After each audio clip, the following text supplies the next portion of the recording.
என்றைக்கு அவங்க சுறுசுறுப்பாக இருந்திருக்காங்க? அண்ணாமலை போனதுக்கு பிறகு நம்ம அண்ணாமலை ஆதரவாளர்கள் இல்லை, முதல்ல சொல்லிடுறேன். அண்ணாமலை சப்போர்ட்டர்ஸு, அண்ணாமலை ஃபேன் கிளப்புன்னு நினைக்காதீங்க. நம்ம எடுத்து உண்மையை தான் பேசுகிறோமே தவிர அண்ணாமலை பண்ண தப்பை நிறைய வாட்டி நம்ம பேசியிருக்கோம். அண்ணாமலைக்கு பிறகு சோர்ந்து போயிட்டாங்களா? அப்போவே சோர்ந்து போயிட்டாங்க. ஓகே. எந்த கட்சியும் இன்ட்ரெஸ்ட் இல்லை. தேர்தலுக்கு பிறகு எல்லா கட்சியும் சுய பரிசோதனை பண்ணுது. இப்போ திமுக பாருங்கள், டக்கு டக்குன்னு கூப்பிட்டு அது சொல்லி தான் மாவட்ட செயலாளர்கள் யாரும் தலையிடக்கூடாது, நிர்வாகிகள் தலையிடாது, குழு அந்த ஃபேக்ட் ஃபைண்டிங் கமிஷன் தொண்டர்களை போய் பார்க்கும். அதுதான் உண்மையான மக்கள் பல்ஸ் அறிகிற ஒரு பழக்கம். சரி, மாவட்டத்தில் பார்த்து வச்சுங்க, ஒன்றுமே இல்லைங்க, நல்லா நாங்கள் ஜெயிக்க வேண்டியதுங்க, என்ன விஜயாவில் கெட்டு போச்சு அப்படி சொல்லுவாங்க. தொண்டைக்கிட்ட போனால் தான் மாவட்ட செயலாளர் பற்றி மண்டவாளம் வரும். அது ஸ்டாலின் தெரிஞ்சு அந்த மாதிரி பண்ணுறாரு. அதிமுகலையும் ஓரளவுக்கு இப்போ சலனம் அடைஞ்சு இப்போ ஒன்றா சேருவாங்கன்ற மாதிரி ஒரு நிலைமை வந்துருக்கு. இட்ஸ் ஓகே, அது இன்டர்னல் பாலிடிக்ஸ். பாஜக ஏன் தோற்றோம், எதனால் தோற்றோம், எப்படி தோற்றோம், எதுக்காக தோற்றோம், ஒரு கூட்டம் கூட்டினாங்களா? இல்லை. அவங்க எதுக்கு அரசியல் பண்ணுறாங்கன்னு தெரிய மாட்டேங்குது. கோவம் வரும், மூக்கு மேலே ட்ரோல் பண்ணுவாங்க. ஆனால் கட்சின்னு ஒன்று நடத்துனீங்கன்னா சுய பரிசோதனை அவசியம். அமித்ஷா போய் சொன்னாங்களா எல்லாரும்? அமித்ஷா சொன்னாரா, நான் ஒரு 3 மாதம் அமைதியாக வேடிக்கை பார்க்க போகிறேன். தமிழ்நாடு பாஜக நான் எந்த நடவடிக்கை எடுக்கிறதா இல்லை, 3 மாதம் வேடிக்கை பார்க்க போகிறேன். அண்ணாமலை வந்துட்டோம். அண்ணாமலை வந்து நாளைக்கு அமெரிக்காவிலேருந்து வர்றார். வந்துட்டு ஃப்ளைட்லேருந்து இறங்கி காரை பிடித்து கோயம்புத்தூர் போயிடுறார். கோயம்புத்தூர் ஓவர் எடுக்க போகிறார். அண்ணாமலை வரட்டும், வில் டிஸ்கஸ் அப்படின்னு சொல்லி விட்டுட்டார். இது ஒரு வாரம் முன்னாடி மேட்டர். தேர்தல் முடிஞ்ச ரிசல்ட் வந்த உடனே அமித்ஷா போய் இவங்கெல்லாம் முறையிட்டிருக்காங்க. இதுக்கு நடுவில் 2-3 முக்கியமான தமிழக பாஜக தலைவர்கள் டெல்லியில் கேம்ப் போட்டாங்க, அடுத்த தலைவர் பதவி பிடிக்கிறது. அவங்க வந்து அமைச்சர்கள், அவங்க இவங்க நிர்வாகிகள் தலைவர்கள்லாம் பார்த்து தப்பு கிடையாது. ஒரு கட்சியும் தான் பொறுப்புக்கு வர்றதுக்கு ஆசைப்படுறது எந்த விதமான தப்பு கிடையாது. ஆனால் அவங்க பேரலாக ஒர்க் ஆரம்பிச்சிட்டாங்க. அமித்ஷா சொன்னாலும் வெயிட் பண்ணுங்கள் பார்த்துக்கலாம் அப்படின்ற மாதிரி சொல்லி விட்டாங்க. கமலாலயத்தில் கோர் கமிட்டி மீட்டிங் இன்று 19ஆம் தேதி நடப்பதாக இருந்தது. பார்த்தீங்கன்னா காலியாக கிடந்தது, வெளியில் யாருமே இல்லை. ஃபோன் பண்ணி கேட்ட ஒரு தலைவரை 21ஆம் தேதி சீக்ரெட்டான இடத்துல வைக்கிறாங்க. சீக்ரெட்? நாங்கள் என்ன சீக்ரெட் பண்ணுறீங்க? கோர் கமிட்டி மீட்டிங் என்ன 20 பேர் 15 பேர் வர போகிறீங்க, அவ்வளோதான். 200 பேர் 300 பேர் கிடையாது. இல்லைங்க, மாநாடு கிடையாது, பெரிய மாஸ் கிடையாது. ஆமாம், இருக்கிறதே 15-20 பேர் தான். மேக்ஸிமம் 2-3 பேர் வராமல் இருக்கலாம். ஏன் கமலாலயத்தில் இல்லைங்க, ஜல்லிக்கட்டு போராட்டம் மாதிரி அண்ணாமலை ஆதரவாளர்கள்லாம் போராட்டம் நடத்த போகிறதா நான் கேள்விப்பட்டோம். என்ன சார் சொல்கிறீங்க? புது கதையாக இருக்குது. புது கதை தான். அவங்க வெயிட் பண்ணாங்களா, அவங்க போராட்டம் நடத்துறதுக்கு 10 நாளாக ட்ரை பண்ணுறாங்க அண்ணாமலை ஆதரவாளர்கள். ஓகே. வந்து பார்த்துட்டு போகிறாங்க. ஒரு கட்சி தலைவர்கள் கமலாலயத்தில் இல்லை. தலைவரும் வரதில்லை, செயலாளர், பொதுச் செயலாளர், துணை செயலாளர், பொருளாளர் கோயம்புத்தூரில் இருக்கார், யாருமே வரதில்லை. அப்போங்க சொன்னாங்களா, அவங்க இன்டர்னல் மீட்டிங், அண்ணாமலை ஆதரவாளர்கள் ஃபேன்ஸ், கட்சிக்காரங்க கிடையாது, ஃபேன்ஸு இல்லாத கட்சி ஆஃபீஸில் போய் போராட்டம் பண்ண என்னங்க அர்த்தம்? போலீஸ் பர்மிஷன் கொடுக்க மாட்டான். நம்ம வந்து கோர் கமிட்டி மீட்டிங் போது போய் பண்ணலாங்கிற நியூஸ் இவங்களுக்கு வந்துருச்சு இன்டெலிஜென்ஸ்லேருந்து. ஓகே. கோர் கமிட்டி மீட்டிங் நடக்கும்போது நம்ம போய் 100 பேர் 500 பேர் போராட்டம் பண்ணாலும் எஃபெக்டிவாக பப்ளிசிட்டி கிடைக்கும், மீடியா கிடைக்கும். இது சந்தோஷம் சொல்லப்பட்டதான். சந்தோஷம் தான். 21ஆம் தேதி ரகசியமாக வச்சுங்க. ஓகே. கோயம்புத்தூரில் முடிஞ்சால் வைங்க. அது கல்யாணம் பண்ண கோயம்புத்தூர் கூட வேணாம், கோயம்புத்தூர் பார்டரில் ஏதாவது ஒரு இடத்துல வச்சுங்க. என்ன எந்த நிலைமையில் தமிழ்நாடு பாஜக போயிட்டுருக்கு? யாரை கண்டு பயந்து ஓடுறீங்க? எதுக்காக பயந்து ஓடுறீங்க? சரி, கவர்மெண்ட் உங்கள் கவர்மெண்ட் இல்லை, போலீஸ் கூப்பிட்டு ப்ரொடெக்ஷன் கேட்கலாமே. கேட்டால் கொடுப்பாங்க, திமுகவினாலே கொடுப்பாங்க கண்டிப்பாக. போலீஸ் இப்போ இருக்கிற சந்தீப் ராய் ரத்தோர் தலைமையில் இருக்கிற டிஜிபி ரொம்ப நேர்மையாக, அது விஜய் சொல்லிட்டாராம், police department will not interfere in any of the activities. Okay. எந்த ஒரு தவறான நோக்கம் கிடையாது. மரியாதை புகார் கொடுக்க வரணும், உட்கார வச்சு காஃபி கொடுக்காத குறையா ரெஸ்பெக்டபுளாக ட்ரீட் பண்ணணும். அந்த மாதிரி இன்ஸ்ட்ரக்ஷன்லாம் டிஜிபி கொடுத்துருக்காரு. நல்ல இன்ஸ்ட்ரக்ஷன் தான். சரி, கொடுத்துட்டு போகிறாங்க. ஏன் நீங்கள் பயந்து ஓடுறீங்க? யாரை கண்டு பயந்து ஓடுறீங்க? அண்ணாமலை கண்டு பயந்து ஓடுறீங்களா? அதுவும் தெரியல. சரி, 21ஆம் தேதி கோர் கமிட்டி மீட்டிங் போட போகிறீங்க. என்ன பேச போகிறீங்க? இங்கே எலெக்ஷன் முடிஞ்சு அடுத்த எலெக்ஷனே வரப்போகுதுங்க. இவ்வளோ லேட்டாக போட்டு ஆராய்ஞ்சு அது ஒருத்தர் சொன்னார், ஒரு தலைவர், என்னங்க மீட்டிங் போட்டு எங்களுக்கே தெரியாதா ஏன் தோற்று போனோன்னு, இதில் என்னத்த மீட்டிங் போட்டு என்னத்த பெருசாக பேச போகிறீங்க? காஃபி டீ செலவு தான் செலவு விட்டார்.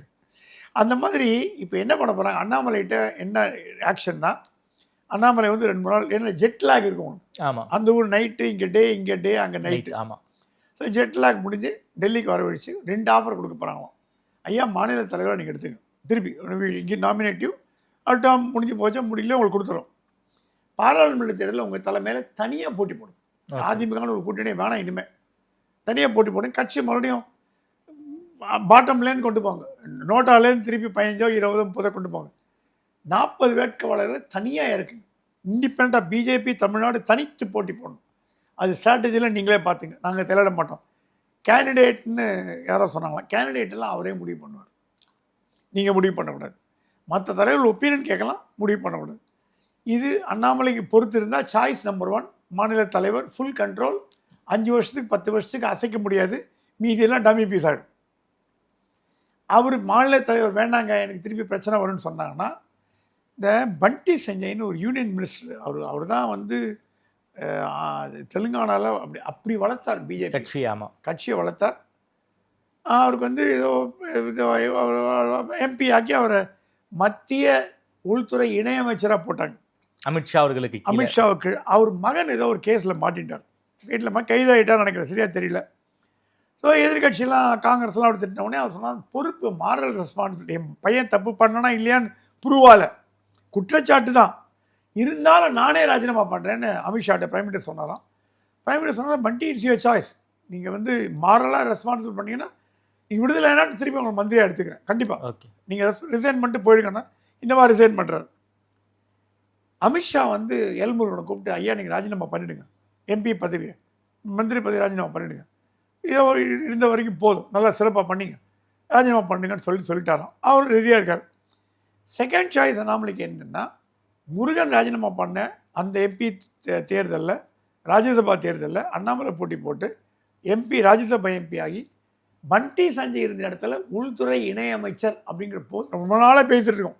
நீங்கள் கூட கேட்பீங்க எத்தனை வருஷமாக பேசுகிறீங்க சார்னு. அது காலம் வந்து நான் கேட்கலான்னு நினச்சா நீங்களே சொல்லிட்டீங்க, காலம் கனியும் போது தான் கனியும். ஓகே, நீங்கள் தடியால் அடித்தா கூட பழம் எப்போ பழுக்குமோ அப்போ தான் பழுக்கும், தடியால் அடித்தாலும் பழுக்க போகிறது இல்லை. பாஜக எல்லாமே கொஞ்சம் மொல்லமாக தான் நடக்கும். ஓகே, அது கொஞ்சம் ஸ்லோ அண்ட் ஸ்டடி விந்தரு. அவங்க கேட்டால் ஸ்லோ அண்ட் ஸ்டடி. ஸோ இந்த 2 சாய்ஸ் கொடுக்கப்படும். எதை அண்ணாமலை எடுத்துக்க போகிறாரு, என்ன பண்ண போகிறாரு, இல்லை 2மே வேணாம் தனி கட்சி ஆரம்பிக்க போகிறேங்கிறாரா, இது நம்ம கையில் இல்லை. அண்ணாமலை என்ன மனசில் நினைக்கிறாங்கன்னு சொல்கிற அளவுக்கு நமக்கு அந்த தகுதி இல்லை. புரியுது. ஸோ இதுதான் பாஜகவோட தற்கால நிலைமை.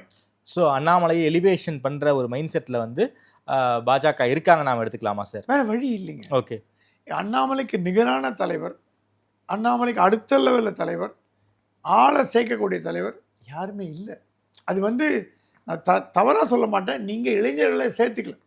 இப்போ சிடி நிர்மல்குமார்லாம் பிஜேபியில் இருந்தார், இப்போ மந்திரியாக உட்காந்துருக்கார், லா மினிஸ்டர் உட்காந்துருக்கார். அவர் இளைஞர், அவரை பயன்படுத்தாமல் என்ன பிரச்சனைன்னு தெரியாது. நிறைய ஆட்கள் வெளியில் அனுப்பிச்சு அவங்க வெளிக்கட்சியில் போய் பிரபலமானதை பார்த்து பாஜகவில் வைரர் இருந்தால் ஜாஸ்தி. நேற்று வரைக்கும் என் கூட இருந்தாப்பா நீங்கள் மந்திரி ஆகிட்டான்ப்பா, நேற்று வரைக்கும் என் கூட இருந்தாப்பா நீங்கள் மந்திரி ஆகிட்டான். யார் பண்ண தப்பு? நீங்கள் வெளியில் அனுப்பிச்சிங்க. ஸோ இந்த மாதிரி பல்வேறு பிரச்சனைகள் இருக்கிறதுனால ஒரு சுமூகமாக முடிவு வரணும்னா இரும்பு கரம் கொண்டு அடக்கப்பட வேண்டும். அமித்ஷா சொல்லிட்டாராம், இந்த வாட்டி தேர்தலில் போட்டி போட்ட 70-80% பீப்புளுக்கு இனிமேல் தேர்தலில் இடம் கிடையாது, கட்சியில் இருந்தால் இடத்த காலி பண்ணிட்டா பண்ணணுன்னு இன்னொரு கேள்வி போட்டால் ஒரு குழுவாக பாஜகவின் 2ஆம் கட்ட தலைவர்கள் முக்கியமானவர்கள் விஜயிடம் பேச்சுவார்த்தை நடத்தி வருகிறார்கள். என்ன சார் சொல்கிறீங்க? இது புதிய செய்தியாக இருக்கு. எனக்கு வந்து தகவல், விஜயுடன் பேசும் பாஜக புள்ளிகளா? விஜயிடம் பேசும் பாஜக புள்ளிகள். விஜய் எந்த பதிலும் சொல்லலையா, அவர் ஃப்ரெண்டு போய் கேட்டாங்களாம், அவர் விஜய் ரொம்ப ரியாக்டே காட்ட மாட்டேங்கிறார். அப்படியா, ரைட் அப்படின்னு சொல்லி விட்டாராம். அவர் மைண்டில் என்ன போடுறதுன்னு கண்டுபிடிக்கிறது அமைச்சரால் ஆதவாஜனாவாலே முடியாது போல இருக்குது. அந்த மாதிரி மைண்ட் செட் வச்சுருக்காரு. ஸோ அதிமுகலேருந்து வரவங்கள கூட கன்சிடர் பண்ணலாம், பாஜகலேருந்து வரவங்கள கன்சிடர் பண்ணுவாங்களான்னு தெரியாது. ஆனால் இங்கே வந்து இந்த நியூஸ் வெளியில் வந்து பாஜகவினரிடம் பரவலாக பரவி விட்டது. இவங்களாம் போகிறாங்களே இவங்களாம் போகிறாங்கன்னு தெரிஞ்சவொடனே கட்சியிலையும் மரியாதை போச்சு, விஜயம் எடுத்துக்கல, நடுக்கடலில் தொங்குற மாதிரி லிம்போவில் இருக்காங்க இவங்களாம். ஓகே சார், அதே போல் விஜய் அவர்களை பற்றியும் நம்ம நிச்சயம் பேசி ஆகணும். ஆட்சி அமைச்சாச்சு, ஒரு 9 அமைச்சர் தான், விஜயோடய சேர்த்து ஒரு 10 அமைச்சர், மொத்தம் 9 அமைச்சர் தான் மினிஸ்ட்ரியில் இருக்காங்க. பல்வேறு டிபார்ட்மெண்ட்ஸுக்கு இன்னும் வந்து மினிஸ்ட்ரி கொடுக்காம இருக்காங்க. என்ன சார் நடக்க வாய்ப்பு இருக்குது? குறிப்பாக தினமும் கோட்டைக்கு வராருங்கிற தகவலெல்லாம் வந்து நம்ம பார்த்துக்கிட்டு இருக்கோம். எப்படி சார் அந்த செக்ரட்டரியேட் சினாரியோவுக்கு வந்து விஜய் வந்து ஃபிட் ஆகிட்டாரா? நான் 2 நாளாக செக்ரட்டரியேட் போயிட்டு வந்தேன், 5 வருஷமாக செக்ரட்டரியேட் போகல. ஓகே, ஏன்னா பத்திரிகையாளர் மதிக்காத ஒரு செக்ரட்டரியேட்டில் எனக்கு போகிறதுக்கு விருப்பம் இல்லை. 2 நாளாக போய் எல்லா அமைச்சர் ஸ்பீக்கர் எல்லாரையும் பார்த்தேன், ரொம்ப அன்பாக இருந்தாங்க. அப்போ ஒரு அமைச்சர் சொன்னார், எங்கள் தலைவர் எங்களுக்கு முன்னுதாரணமாக இருக்கார், இதை பண்ணுன்னு சொல்கிறது இல்லை. ஓகே, கவர்மெண்ட் காரை ஸ்டாப் பண்ணிட்டார், ப்ரைவேட் கார்லாம் வரார்.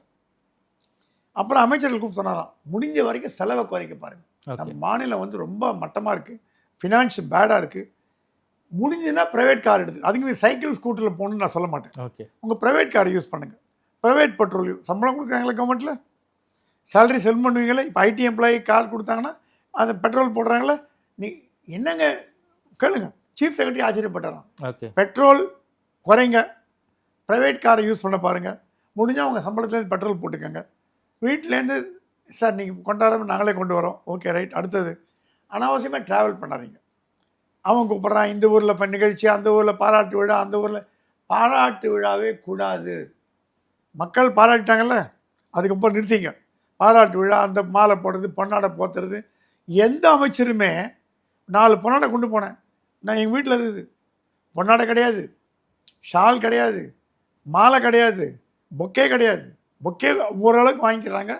அது என்ன சொல்கிறாங்க, சில மினிஸ்டர்னு சொல்கிறாங்களா, நாங்கள் பொக்கே என்னங்க பண்ண போகிறோம், ஒரு பொக்கே வெளியில் வைங்க, வரவங்களும் அதை கொடுத்து ரிப்பீட் பண்ணிட்டோம், அதே ரீசைக்கிள் பண்ணிட்டோம், அவங்க ஃபோட்டோ எடுத்துக்க ஆசைப்பட்டாங்க, எடுத்துக்கிட்டோம், ஆனால் பொக்கே கொண்டாட வேணாம். சிக்கனத்துக்கு வடி போட்டர். அப்புறம் சொன்னாரா, நீங்கள் வந்து முடிஞ்ச வரைக்கும் காரில் வந்து போகிறத குறைச்சிக்கங்க, வீடு செக்ரட்டேரியட் வீடு, தொகுதிக்கு போங்க, தொகுதிக்கு போகணும்னு சொல்ல, அந்தந்த தொகுதிக்கு அமைச்சராக வந்து பல்வேறு ஃபீல்டு விசிட் இருக்கும், ஆய்வுகள்லாம் இருக்கும்ல சார், அது எல்லாம் சென்னைக்குள்ளே. இப்போ சென்னை நகரத்தில் இருக்கிற அமைச்சர்கள் எம்எல்ஏக்கள் சென்னை நகரத்துக்குள்ளே போகலாம். இப்போ எம்எல்ஏக்கெலாம் வந்து கார் கிடையாது, அவங்க ப்ரைவேட் கார் தான். அதனால் ஒன்று அமைச்சர்கள் மட்டும் இன்னும் 3 4 5 அமைச்சர் இருக்காங்க, புசி ஆனந்த், ஆதவ் அர்ஜுனா, அப்புறம் நம்ம ராஜ்மோகன், சிடி நிர்மல்குமார். இந்த ரூல் வந்து சபாநாயகர் அப்ளிகே ஆகுது. ஆனால் சபாநாயகர் சொல்லிட்டாராம், முதலமைச்சர் பண்ணும்போது நானும் குறைச்சிக்கிறேன் அப்படின்னு. ஸோ சிக்கன நடவடிக்கைகளில் விஜய் கான்சன்ட்ரேட் பண்ணுறார். அவர் ஆனால் யார்கிட்டையும் சொல்கிறதில்ல, அவர் சிம்பிளாக இருக்கார். அவர் சொல்கிறாரா, எனக்கு வீட்டிலேருந்து சாப்பாடு கேன்டீன் வேண்டாம், அது ஒரு 10 நாளைக்கு ஒரு வாரத்துக்கு முன்னாடி ஒரு 25 காஃபி கொண்டாந்து ஆர்டர் பண்ணாங்களாம் வரவங்களுக்கெல்லாம். செக்ரட்டரி கூப்பிட்டு என்னோடய அக்கௌண்ட்லேருந்து கிரெடிட் பண்ணுங்க, நீங்கள் மோடி மாதிரி பண்ணுறீங்களா, இல்லை நம்ம அரசாங்க ஸோ சில விஷயங்கள் விஜய் பண்ணுறது பாராட்டி ஆகணும். அடுத்த கேள்வி கேட்டீங்க, அமைச்சரை விரிவாக்கம். காங்கிரஸ் 2 அமைச்சர் முடிவாயிடுச்சு, ராஜேஷ்குமார் அண்டு தாரகே கட்பட் முடிவாயிடுச்சு. அது விஜய் சொன்னாலும் கொடுத்த வாக்குறுதியை காப்பாற்றணும். ஓகே, மீதி கட்சிகள் கம்யூனிஸ்ட் கொடுப்பாங்களா மாட்டாங்களா, வேணாண்டாங்க. விசிகே வேணாண்டாங்க, ஆனால் வெளியெல்லாம் தொல்லை கொடுக்க ஆரம்பிச்சிட்டாங்க. ஸோ இந்த தொல்லையினால் காங்கிரஸ் சொல்லிச்சான், நீங்கள் அதிமுக கூட்டணி வச்சா கூட எங்களுக்கு ப்ராப்ளம் இல்லை, நாங்கள் உங்களை ஆதரிக்கிறோம், 5 எம்எல்ஏகள் உங்கள் கூட கடைசி வரைக்கும் இருப்பாங்க. பாஜகவை தவிர பாஜக எம்எல்ஏ கிடையாது, கவலை இல்லை, ஒரே ஒரு எம்எல்ஏ தான், நீங்கள் யாரை கூட்டணும் வந்தால் எங்களுக்கு அப்ஜெக்ட் இல்லை, எங்கள் 5 பேர் உங்கள் கூட இருப்பாங்க. இது கிரீஷ் சோடங்கர் போட்ட உத்தரவு, ராகுல் போட்ட உத்தரவு அப்படின்னு சொல்லிட்டாங்க. இந்த மீதி 5 பேர் தகராறு பண்ணாங்கன்னா அதிமுக உள்ளே எடுத்துக்கணும். ஸோ விஜய் இப்போ ஒரு முடிவு பண்ணி மாதம் மாதம் சட்டசபை விரிவாக்கம் பண்ண முடியாதுங்க, டெய்லியாக பண்ண முடியும். ஒரு தடவை பண்ணார், கீப் போட்டார். இப்போ சட்டசபை விரிவாக்கத்துக்கு எது தடையாக இருக்குன்னா அதிமுகவின் சப்போர்ட், இந்த உதிரி கட்சிகளின் சிரமற்ற ஒரு தன்மை. இப்போது கம்யூனிஸ்ட் 2 கேட்க போகிறதில்ல, முஸ்லீம் லீக் விசி கேட்குற மனநிலையில் இருக்குது. வெளியில் அவங்க என்ன வேணால் சொல்லலாம், பதவி ஆசை இல்லைன்னு. துணை முதலமைச்சர்லேருந்து ஹோம் மினிஸ்டரில் அத்தனை விட்டு போட்டாங்கன்னு நம்ம கேள்விப்படுறோம். சரி, கோட்டை வட்டாரங்கள் எனக்கு தெரியாது, நான் ஒரு நாள் கழிச்சு கோட்டைக்கு போனேன், கோட்டை வட்டாரம் என்ன சொல்லுது, துணை முதலமைச்சர் பிட்டெல்லாம் போட்டால் என்னங்க பண்ண முடியும். விஜய் வந்து அவரோட கண்ட்ரோலில் அரசாங்கம்னு பார்க்குறது உங்கள் கண்ட்ரோலில் விட்டி அப்படி பார்த்தீங்கன்னா அந்த மாதிரி கொடுத்தா வச்சுங்க. ஸ்டாலின் சொல்கிற மாதிரி என்னோட தேவையில் தான் நீங்கள் ஆட்சி பண்ணுறீங்க, நீ சொல்லிட்டார் திராவிட மாடல் அரசாங்கம். அப்போ திராவிட மாடல் அரசாங்கத்தையே தோற்று போனீங்க திமுக, கேவலமாக இல்லை? திராவிட மாடல் அரசாங்கம் உங்களை தோக்கடிச்சுதா? என்ன வேடிக்கையாக இருக்குது. இது கிளைம் மட்டும் பண்ணிக்கலாம், எங்கள் ஆட்சி நடக்குது எங்கள், அதுக்கு சொல்லிட்டாங்களாம் அமைச்சர்கள்லாம், வேணாண்ணே ரொம்ப சிக்கலாக போயிட்டுருக்கு, நீங்கள் அதிகம் உள்ளே கூப்பிட்டு ஒரு 2 அமைச்சர் கொடுத்துட்டு அவங்கள வச்சுக்கோங்க, காங்கிரஸ் பார்ட்டிக்கு போட்டோம். காங்கிரஸ்னால எந்த ப்ராப்ளமும் வரப்போகிறது இல்லை விஜய்க்கு. ஸோ இந்த ஒரு ஸ்திரமின்மை இல்லாத தன்மையினால் போட்டி கொஞ்சம் டிலே ஆகிட்டுருக்கு. அடுத்த வாரத்தில் அதிமுக நடுவில் அதிமுகவில் வேறு ஒன்றை சேரலாம், சேர போகிறாங்க, அது இருக்குது. ஸோ எடப்பாடியே வந்து நேரில் விஜயை சந்தித்து நான் ஆதரவு கொடுக்குறேங்க, நான் வெளியிலேருந்து ஆதரவு கொடுக்குறேங்க, இவங்க நீங்கள் யார் யார் மந்திரி ஒன்று நீங்களே கொடுங்க அப்படின்னு. ஏன்னா எடப்பாடி வந்து கட்சி உடையாமல் இருக்கணும்னா விஜய்க்கு ஆதரவு கொடுக்கலன்னா இவங்க வேலுமணி, தங்கமணி, விஜயபாஸ்கர்லாம் சும்மா இருக்கிறது இல்லை. ஒன்று விஜய்க்கு ஆதரவு கொடுங்க, நான் கட்சியை உடைக்கல, இல்லை கட்சியை உடச்சிடுறேன். எடப்பாடி கட்சியை உடைக்கிறது பெட்டரா, விஜய் ஆதரவு கொடுக்குறது பெட்டரா? ஆனால் எடப்பாடி சொல்கிறேன், எனக்கு எந்த போஸ்ட்டுமே வேணாம், நான் பாட்டுக்கு எம்எல்ஏ இருக்கேன்ட்டார். ஸோ அந்த ஒரு நடவடிக்கைகள் இந்த அதிமுக பிரச்சனையும் வந்து முடிவுக்கு வரப்போகுதுன்னு சொல்லுவாங்க. எல்லாம் முடிவுக்கு வந்தோடனே விஜய் ஒரு முடிவு எடுத்து, ஏன்னா கவர்னரை வாரம் கூப்பிட்டு நீங்கள் விரிவாக்கம் பண்ணி அதிமுக போட்டு இவங்கள போட்டு. அதிமுகவுக்கு எத்தனை மினிஸ்டர் தெரியல, 3 10 கஷ்டம், சும்மா 10 ஏன்னா அவர் கட்சியிலே கொடுக்க வேண்டிய நிறைய பேர் இருக்காங்க. விஎஸ் பாபு கொடுக்கணும், ஏன்னா ஜெயின் கில்லர். அது ஏதாவது ஒரு இது ஒரு உள்ளாட்சி துறை சுகாதார கட்டி கூட ஒரு பேக்வர்ட் கிளாஸோ இது வாட் எவர் சம் கிளாஸ், ஒரு ஒரு அமைச்சரவையிலே ஒரு மீன்வளத்துறை அந்த மாதிரி ஏதாவது ஒருத்தரை கொடுக்கலாம். அமைச்சர்ன்ற பதவி இருந்தால் முக்கியம் அவங்களுக்கு. அந்த மாதிரி ஒரு 4-5 பேர் செயல் வச்சுருக்காங்க. ஸோ அவங்க கட்சிக்கு அந்த முக்கியத்துவம் கொடுப்பாங்களா, மற்ற கட்சியை கொடுத்து? எனக்கு தெரிஞ்சு காங்கிரஸுக்கு 2ன்னா அதிமுக 4 கொடுக்கப்படலாம். 36 35 மொத்தம் எண்ணிக்கை 9 இருக்குது. 9 6 15 போச்சுன்னா மீதி 20 வந்து அவங்க கட்சிக்காரனுக்கு கொடுக்கணும். நிறைய லேடிஸ் கொடுக்கணும்னு ஆசைப்படுறாங்க. ஓகே, இப்போது கீர்த்தனாவுக்கு செக்ரட்டேரியட்டில் அவ்வளோ நல்ல பேர் அடித்து விட்றாங்களாம். செக்ரட்டரியை கூப்பிட்டு டக்குன்னு இங்கிலீஷில் பறக்கு தான் ஃபைல் எல்லாம். சிஎம்ஏ சொன்னாங்க very happy with Keerthana job. அந்த மாதிரி நிறைய கீர்த்தனாக்களை உருவாக்கணும். விஜயோட நோக்கம் என்ன, இளைஞர்களை கொண்டு கீர்த்தனா நல்லா பண்ணுறாங்கன்னு சொல்கிறீங்க. தமிழ்நாட்டுக்கு வர வேண்டிய ஒரு ப்ராஜெக்ட் வந்து ஆந்திராவுக்கு போயிடுச்சு. அதே போல் ராயல் என்ஃபீல்டு தமிழ்நாட்டில் இருந்து தடாவுக்கு போகுது. அவங்க வந்து இண்டஸ்ட்ரியல் மினிஸ்டர். அவங்க கீர்த்தனா எத்தனை நாள் ஆச்சு இண்டஸ்ட்ரியல் மினிஸ்டர் ஆகி? 10 நாள் தான் ஆகுது. எத்தனை நாள் ஆச்சு இந்த டிசிஷன் எடுக்கப்பட்டது? டிஎம்கே எடுக்கப்பட்டது. ஏங்க விஜய் வந்த உடனே பயந்து ஓடிட்டான்னு சொல்கிறது தப்பு. இந்த முடிவுகள் எடுக்கப்பட்டது திமுக. ஒரு ஃபேக்ட்ரி தமிழ்நாட்டை விட்டு ஆந்திராவுக்கு போகணுன்னா ஒரு நாளில் போக முடியாது. அதற்கு முன்பு பல்வேறு விதமான போர்டு மீட்டிங் நடக்கணும். அந்த கம்பெனியோட ஹெட் குவார்ட்டர்ஸ் அமெரிக்காலேயோ ஆஸ்திரேலியா இருந்தால் அவங்கள கன்சல்ட் பண்ணோம், பார்ட்னர்ஸை கன்சல்ட் பண்ணோம். திமுகவின் கொடுமையானதால். ஆனால் டிஆர்பி ராஜா ரொம்ப கிளவராக திருப்பி விட்டார் விஜய் மேலே. நான் கேள்விப்பட்ட வரைக்கும் திமுகவின் கமிஷனாலையும் கொடுமையாலையும் தான் போகிறாங்க. ஆனால் அவங்க டைமிங் விஜய் கூட சொல்லியிருக்கலாம் ரீகன்சிடர் பண்ணுங்கன்னு. ஏங்க ஒரு வீடை மாற்றுறதுக்கு நீ வீடை மாற்றினா ஒரு நாளில் மாற்றுவீங்களா? அட்வான்ஸ் கொடுத்து இடத்த பார்த்து ஃபேக்ட்ரியை போட்டு எல்லாம் பண்ணி நீங்கள் வீடை லாரியில் ஏற்றும் போது போகாதீங்கன்னு சொன்னீங்கன்னா, நீங்கள் லாரியில் ஏற்றுற டைமுக்குள்ளே ஆட்சி மாறி தான் என்ன பண்ணுவீங்க? லாரியை நிறுத்துவீங்களா? எல்லாம் கொண்டு போய் செட்டப் பண்ணியாச்சு. ஸோ லாரி ஏறும் சமயம் விஜய் ஆட்சி, அட்வான்ஸ் கொடுக்கும் நேரம் திமுக ஆட்சி. அதை கன்வீனியண்ட்டாக மறைச்சிட்டாங்க. நான் கேள்விப்பட்ட வரைக்கும் கீர்த்தனா ட்ரைடர் பெஸ்ட் போய் பேசி கீசி எல்லாம் பண்ணி பார்த்தாங்க. Madam we took a decision, we cannot go back, will think in future. அவன் கேட்டான் எங்களால் காரணமானு கேட்டாங்க. No nothing to with present government. அந்த வார்த்தையை சொல்கிறாங்களா இல்லையா டிஆர்பி ராஜாவை கேளுங்க. ஏன்னா ஒரு 10 நாளில் வந்து விஜய் வந்து கெடுபிடி பண்ணி ஒரு தொழிற்சாலையை வெளியில் அனுப்புவாங்கிறத குழந்தை கூட தமிழ்நாட்டில் ஒத்துக்காது. ஏங்க அவர் ஆட்சியில் வந்ததே தக்க வச்சுக்க பார்ப்பாரா, மெஜாரிட்டி நிரூபணம் பண்ண பார்ப்பாரா, இண்டஸ்ட்ரியலிஸ்ட் ஆட்சியை வட்டு பார்ப்பாரா? அவர் எனக்கு தெரிஞ்சு எந்த இண்டஸ்ட்ரியலையும் இப்போது பதவியேற்பு விழா இன்றைக்கி ஒரு ஹோட்டல்கார் எல்லாருக்கும் ஸ்வீட் பாக்ஸ் கொடுத்தாராம், இலவசமாக கொடுத்துருக்காராம். விஜய் செக்ரட்டரி கூப்பிட்டாராம், என்ன எல்லாருக்கும் என்ன கொடுக்குறாங்க ஸ்வீட் பாக்ஸு, எவ்வளோ பில்லாக இருக்குது. அவர் நடுங்கிட்டாராம், ஐயோ இலவசம் தாராம்.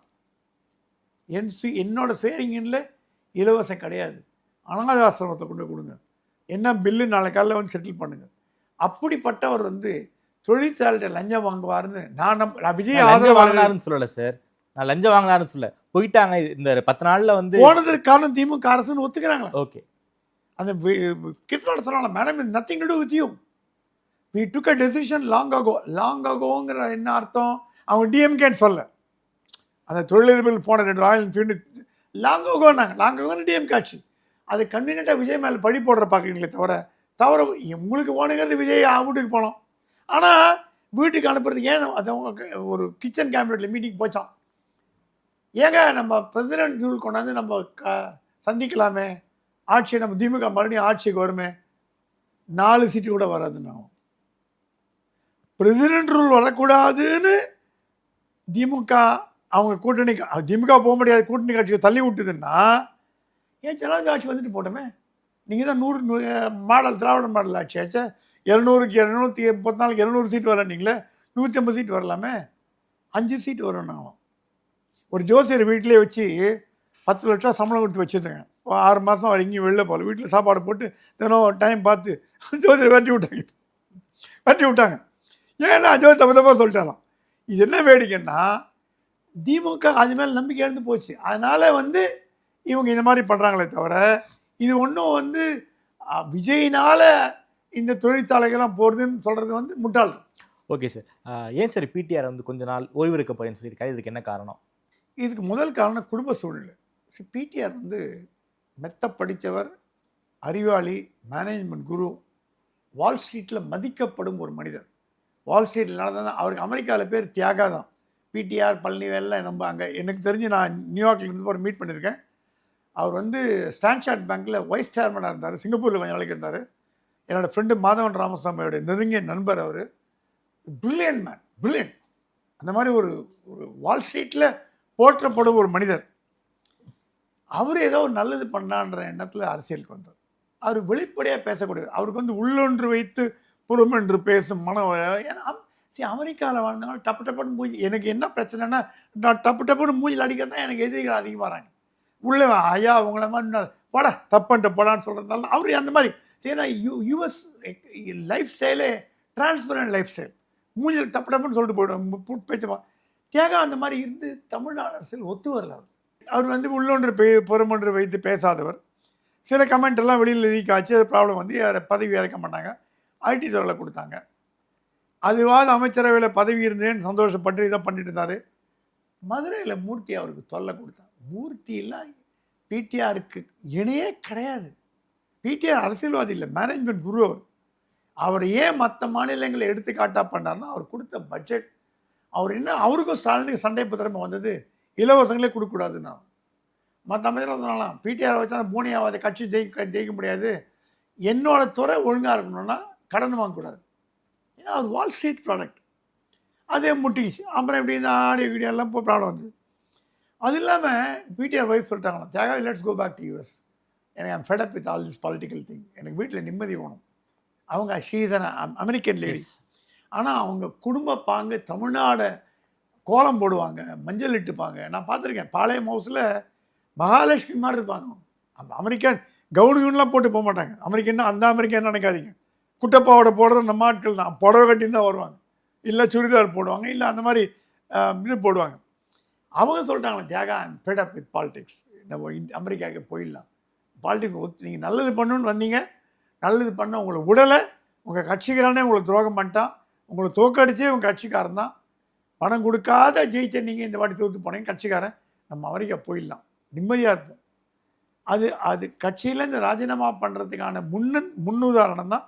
அது இல்லாமல் அவருக்கு நெருங்கிய நண்பர்களே சொல்லிட்டாங்களாம், எங்களே ஓரம் கட்டிட்டாங்க, அப்புறம் நீங்களாம் எந்த முறைக்கு, அவர் உறவுக்காரங்க நெருங்கிய நண்பர்களாம், எங்களே ஓரம் கட்டாங்க, நீங்கள் தியாகா நீங்கள் வேலையை பார்த்துட்டு போயிடுங்க, நீங்களும் ஒதுக்கிட்டேன், அப்பா பையன் கட்சி நடத்த நமக்கு என்ன விட்டுருங்க அப்படின்னு எக்ஸ்டர்னல் ஃபோர்ஸஸ்லாம் சொன்னோடனே பிடிஆர் சொல்லிட்டாராம், எனக்கு பாலிடிக்ஸ் ஒத்து வராதுங்க.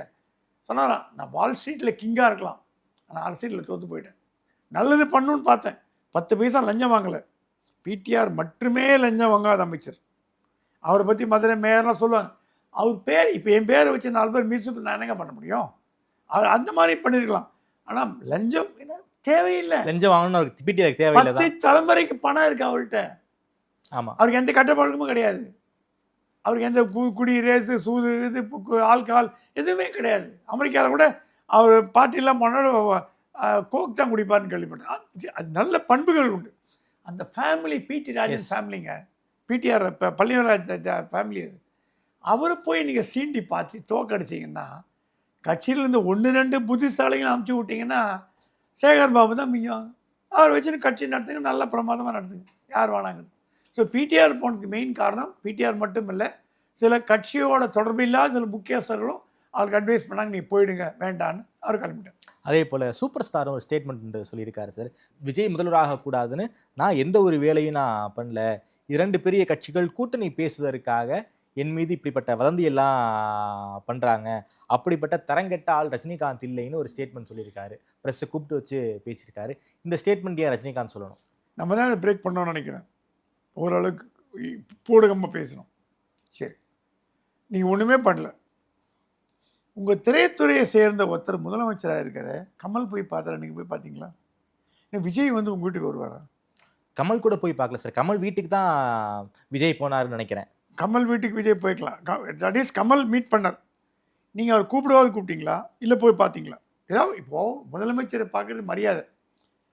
சரி, ஏதாவது ஒரு வாழ்த்து தேதி கொடுத்தீங்களா?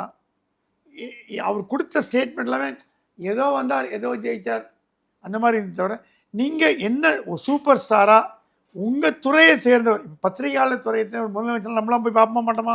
கண்டிப்பாக பார்ப்போம். அந்த மாதிரி இவர் போய் பார்த்தாரா இல்லையா? ஸ்டாலினை போய் பார்த்துருக்காரு. எதை காட்டுறது? நண்பர் சார் அவரு.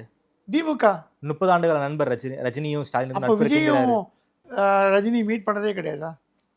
விஜயும் ரஜினியும் ஷூட்டிங்லேயோ ஸ்பாட்லேயோ ஒரே தொழிலில் மீட் பண்ணதே கிடையாது. நெருக்கமான நண்பர்கள் இல்லை, ஒத்துக்கிறேன். பட் யாருன்னு விஜய் யாருன்னு சூப்பர் ஸ்டாருக்கு தெரியாதா? தெரியும் சார். தெரியாது. தெரிஞ்சால் நீங்கள் போய் க்ரீட் பண்ணியிருப்பீங்களே. உங்கள் துறையை சேர்ந்த ஒருத்தர் வந்தான்னு கமலஹாசன் சப்போர்ட் பண்ணீங்க. உங்கள் துறையை சேர்ந்த ஒருத்தர் ஏதோ சினிமாவில் ட்ராமாவில் நடித்தா இருந்தது ஸ்டாலின் சப்போர்ட் பண்ணீங்க. இங்கே உங்கள் துறையில் கோலோச்சி ஒருத்தர் முதலமைச்சராக இருக்காரு, ஏன் போய் பார்க்கல? ஸ்டாலினை பார்த்தீங்க. சரி, ஸ்டாலினை பார்த்தது ஆறுதல் சொல்லவார்னா அதுவும் இல்லை. நீங்கள் இது வெளியில் வரதுக்கு காரணமே திரும்ப போட்டு உடைச்சது தான். நம்ம சொல்ல அவங்க முதலமைச்சரை ஆகணும்னு பிளான் பண்ண, நான் ஒன்றும் பண்ணலைங்க, அவங்க பேசினாங்கன்ற மாதிரி வந்தது. கிட்டத்தட்ட அது இன்ஃபர் பண்ணிட்டோம். நம்ம நியூஸ் கேதர் பண்ணிட்டோம். ஆனால் எடப்பாடி ஒத்துனா எடப்பாடி ஒத்துக்கலை. நீங்கள் கேட்கலாம், எடப்பாடி ஒத்துக்காத போய் எதுக்குங்க இவர் வந்து ரஜினி போய் இவரை வந்து திருமாவளவனை வந்து முதலமைச்சர் கேண்டிடேட். அதுக்கு பின்னாடி பேக்ரவுண்ட் இருக்குது.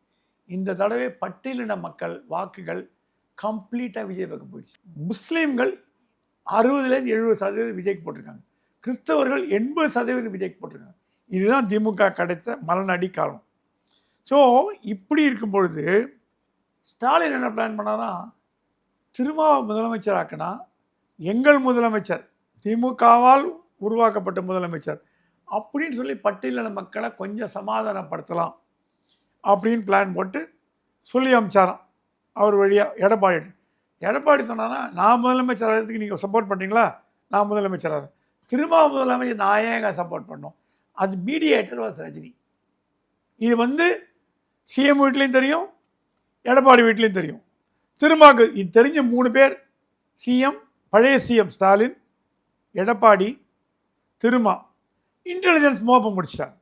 அஸ்ராகருக்கு முன்னாடியே இன்டெலிஜென்ஸ், திறமையான இன்டெலிஜென்ஸ் தாங்க. பாலநாகாதேவி யாரும் தான் தெரியல, கண்டுபிடிச்சாங்க. கண்டுபிடிச்சி அந்த விஜய்கிட்ட போய் சொல்கிறாங்க. விஜய் ஒன்று சொன்ன ஒன்று அவர் ரியாக்டே பண்ண மாட்டார், அப்படியே கேட்டுன்னு விட்டாரோம். ஸோ இந்த விஷயங்கள் இன்னும் வெளியே வராமல் தடுக்கிறது, அமைதியாக இருந்தாலும் தடுக்காமல் போயிடும். ஆதாரத்தோடு யாராவது அதிமுக வெளியிட்டுதுன்னா மானக்கப்பலே இருக்கும் கண்டிப்பாக. ஏன்னா இது செஞ்சிருக்கான்ற எடப்பாடியார் இந்த திட்டவட்டமாக மறுத்திருக்காரு. எடப்பாடியார் மறுத்ததுக்கு காரணமே திருமாவளவனையே அவர் என்ன மறுத்திருக்கார், திருமாவளவனை முதலமைச்சராக ஆக்குவதில் நாங்கள் செயல்பாடு இல்லை, வாட்டெவர் அக்ரிமெண்ட் இல்லைன்னு சொல்லியிருக்காரு. நான் முதல்வர் வரத்துக்கு ஸ்டாலின் ஒத்துக்கலைன்னு சொன்னாரா? இல்லை, எப்படி சொல்லுவார்? எப்படிங்க சொல்ல முடியும்? திருமா கூட நான் தான் முதலமைச்சராகவேன்னு அதிமுக போராடித்து கெட்டு போச்சுன்னு சொல்லுவாராங்கன்னு. அது அரசியல் நாகரிகம் இல்லை, யாரும் சொல்ல மாட்டாங்க. தோற்று போனவங்க ஏன் தோற்று போனேன்னு சொல்ல மாட்டாங்க, தோத்தேன்னு சொல்ல மாட்டாங்க, ஜெயிச்சாதான் சொல்லுவாங்க. சப்போஸ் திரும்ப ஜெயிச்சு முதலமைச்சரான நான் முதலமைச்சரான காரணம் 2 நண்பர்களை கட்சி வேறுபாடு இல்லாமல் அதிமுக ஆதரிச்சுன்னு சொல்லிக்கலாம். முதலமைச்சராகிறதுக்கு முன்னாடி முதலமைச்சராக ரிஜெக்ட் பண்ண பிறகு எப்படி சொல்ல முடியும் ஓப்பனில்? இது ஏதோ ஒரு பழமொழி உண்டு, தமிழில் சொல்லக்கூடாது. அந்த மாதிரி பழமொழியை ஒட்டி தான் வருது. ஆகவே ரஜினிகாந்த் முயற்சிகள் எடுத்துக்கொண்டாரான்னா ரஜினிக்கு என்ன ஆசைன்னா திருப்பி ஸ்டாலின் முதலமைச்சராக உட்காரணும். அதுக்கு அவரால் முடிஞ்ச வேலையை பண்ணலாம். அப்போ உங்கள் துறையில் இருக்க விஜய் எதிர்க்கு நீங்கள் செயல்படுறீங்களா? ட்ரோல் பண்ணாங்க விஜய் ஆட்கள்லாம் தப்பு இல்லை, ரைட் தான். சூப்பர் ஸ்டார் கிரீடெல்லாம் கீழும் ரொம்ப நாள் ஆச்சு. இப்போ நீங்கள் கேட்கப்படுறீங்க, குடும்பம் சொல்கிறாங்களாம் நீங்கள் அப்போவே அரசியல் வந்தால் முதலமைச்சராக இருக்கலாங்க. யார் வரலாம் தடுத்தது? யாரை கைப்பிடி தடுத்தாங்களா? சுபாஷ்கரன் தடுத்தாரா? ஸ்டாலின் தடுத்தாரா, உதயநிதி தடுத்தாரா? இல்லையே. நீங்கள் குதின்னா குதிக்கணும், டக்குன்னு குதிச்சார்.